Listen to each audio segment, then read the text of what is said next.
Adesso il Movimento 5 Stelle lancia una class action e si rivolgerà alla Corte di Giustizia Europea dei diritti dell'uomo.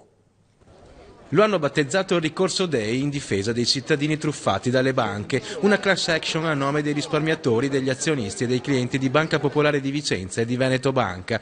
Una grande azione legale per la tutela dei cittadini che hanno visto i loro risparmi andare in fumo. Un appuntamento convocato dal Movimento 5 Stelle, a capo dell'iniziativa il vicepresidente della Camera Luigi Di Maio. In questo Paese la politica è stata dalle parti delle banche per troppo tempo, noi stiamo dalla parte dei cittadini e dei loro diritti e portiamo davanti alla Corte europea i cittadini che hanno avuto difficoltà a farsi risarcire i propri risparmi da queste banche. Molti anche risparmiatori della provincia di Vicenza presenti oggi al ricorso Day di Castelfranco Veneto. È proprio qui che è stato inaugurato lo sportello di SOS al cittadino per consulenze gratuite su bollette, sanzioni e risparmio.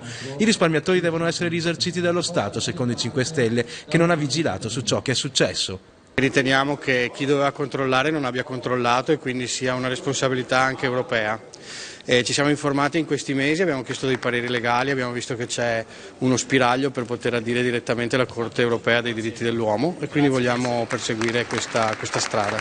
Il ricorso sarà totalmente gratuito. Per non incidere su persone che hanno già perso tutto, le spese legali saranno coperte dai risparmi degli stipendi dei parlamentari regionali veneti di 5 Stelle. Dateci una mano, firmate il modulo in modo che possiamo rappresentarvi su questo ricorso e noi tenteremo tutte le strade possibili per poter fare giustizia.